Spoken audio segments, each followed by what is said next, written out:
Good morning, St. Francis. Good morning, people of God. It is Thursday, the 25th day of April 2024. It is Thursday of the fourth week of Easter.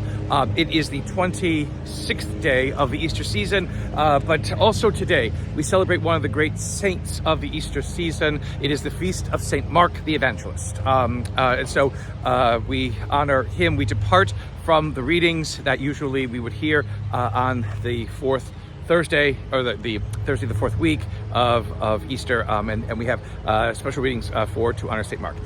St. Mark, again, who was he? Was he the young man whom in Mark's Gospel, it is mentioned that at Jesus' arrest was wearing a white tunic, and as they try to grab him, the tunic slips from him and he runs off naked. Is that who that is? He was not necessarily listed as one of the 12. Was he a bystander? Was he someone who was intrigued by Jesus and his message, and so kind of followed at a distance? It's unclear. Is he the author of the gospel that bears his name? Tradition holds that he is. Was he as young as John the Evangelist, John the Apostle? Again, another question within that. But Mark, as we hold, is the earliest of the Gospels that we have in possession. So it is the first of the Gospels that are written. Again, it's the shortest of all Gospels. This is the year of Mark in our cycle of Gospel readings, and so you'll get to honor him today is very appropriate and right. Again, another witness, to the resurrection. Although again, in Mark's Gospel, remember that the resurrection kind of happens, and then the women are told that it's happened. And then they're told to go and proclaim it, but then they run off and tell nobody because they were terrified.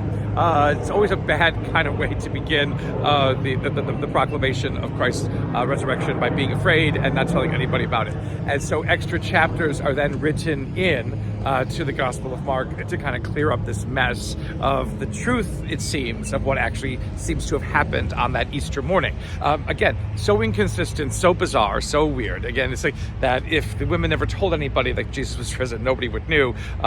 But again, there are appearances and everything else like that happen. And so, again, there is a truth to this. And so it's this great Markan kind of question, is this kind of weirdness about Mark's Gospel and everything.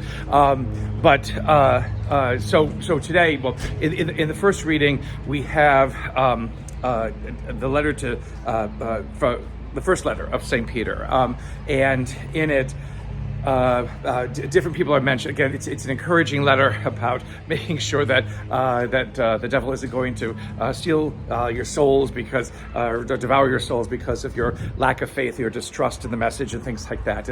And then Peter goes on to say that he's sending different kinds of people to be able to help. And Mark's name is mentioned as a person who is going to help the faith continue to grow. So again, when you have these feasts of evangelists or apostles that we don't have much information on, we try to get as much information as we can, or wherever they happen to be mentioned. And so in the first letter of Peter, it does speak about a certain individual named Mark, who is helping the early Christians to be able to survive persecution or survive any kind of distress or difficulty in keeping the faith and living out the faith.